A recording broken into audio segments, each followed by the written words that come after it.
Everyone is telling me that my boyfriend is unattractive, so I am planning to break up with him in the worst way possible and tell him straight to his face, I am the only one that liked you. After 2 years of the breakup, he wanted to come back. I rejected him, and now he is blackmailing me and wanted to trespass into my house. So, I'm Rodiana, and this story starts about 3 years ago when I met Martin. At first, things were great. He was funny, charming in his own quirky way, and he made me laugh like no one else could. We met through a mutual friend at a party, and honestly, I was hooked from the start. But here's the kicker. Everyone around me kept telling me that Martin was unattractive. My friends, family, even random people who met him. They didn't mince their words either. "You could do so much better," they'd say, or, "Are you sure you're not settling?" It was brutal, but I ignored them. I thought I saw something in Martin that they didn't. Maybe I was naive, or maybe I just wanted to prove everyone wrong. As time went on, their comments started to get to me. I mean, it's hard to keep hearing the same thing over and over without it messing with your head.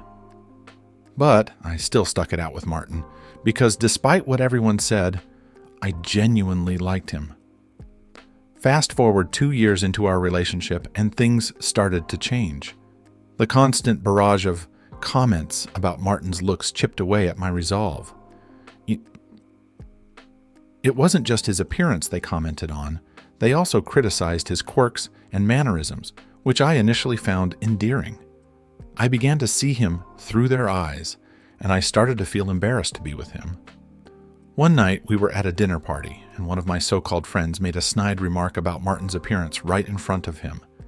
I could see the hurt in his eyes, but he just laughed it off. That was the last straw for me. I couldn't take it anymore. I realized I wasn't strong enough to keep defending him against everyone's judgments, so I made a plan. It was a shitty plan, and I'm not proud of it, but I was desperate. I decided I would break up with Martin in the worst way possible. I thought if I was brutally honest, it would be easier for him to move on.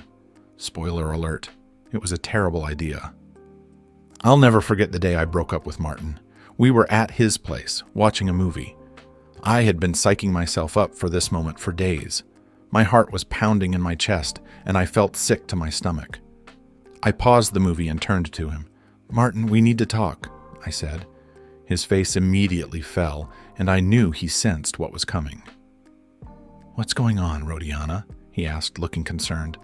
I took a deep breath and just let it all out. "I'm breaking up with you," I said bluntly. "Everyone keeps telling me that you're unattractive, and I can't take it anymore. I was the only one who liked you, but I can't do this. I'm sorry." The look on his face was something I'll never forget. It was a mix of shock, hurt, and disbelief. He didn't say anything for a long time, just stared at me with those sad eyes. Finally, he spoke. "So, you're breaking up with me because of what other people think?" I nodded, unable to look him in the eye.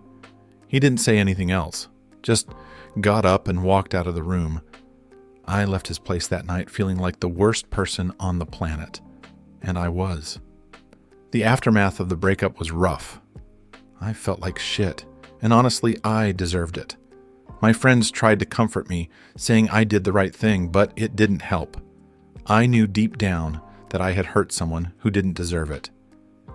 2 years went by, and life went on. I dated other people, tried to move on, but I never really got over what I did to Martin. Then, out of the blue, he reached out to me. He wanted to meet up and talk. I was hesitant at first, but curiosity got the better of me. I agreed to meet him at a cafe we used to go to. When I saw him, he looked different. He had lost some weight, grown a beard, and honestly, he looked great. We talked for a while, catching up on life. Then he dropped the bombshell. "I want us to get back together," he said, looking me straight in the eye. I was taken back. "Martin, I don't think that's a good idea. We broke up for a reason." He shook his head.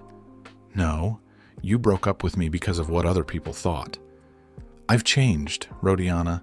I know you still have feelings for me." I stood my ground. "Martin, I'm sorry, but I can't do this. We've both moved on." That's when things took a dark turn. His demeanor changed, and he got this menacing look in his eyes. "If you don't take me back, you'll regret it," he said. I laughed it off, thinking he was joking. But over the next few weeks, he started sending me threatening messages. He said he had pictures and videos of us that he would leak if I didn't get back with him. It was terrifying. I blocked his number, but he kept finding ways to contact me. One night, I came home to find my front door ajar. My heart sank, and I knew immediately that something was wrong. I walked in, and there he was, standing in my living room. "What the hell are you doing here?" I shouted. He just smirked. "I told you, Rodiana, you'll regret not taking me back." I grabbed my phone and dialed 911, but he lunged at me, knocking the phone out of my hand. We struggled, and I managed to break free and run to a neighbor's house. The police arrived and arrested him, but the damage was done. It's been a few months since that night, and I'm still dealing with the aftermath. Martin was charged with breaking and entering and harassment. I've had to change my locks, get a restraining order, and I'm in therapy to deal with the trauma. Looking back, I realize how stupid I was to let other people's opinions dictate my relationship. I hurt someone who didn't deserve it, and I paid the price. If there's one thing I've learned from all this, it's to trust my own judgment and not let others influence my decisions. So, there you have it, folks. My cautionary tale of how I let other people's opinions ruin a good thing and how it came back to bite me in the ass.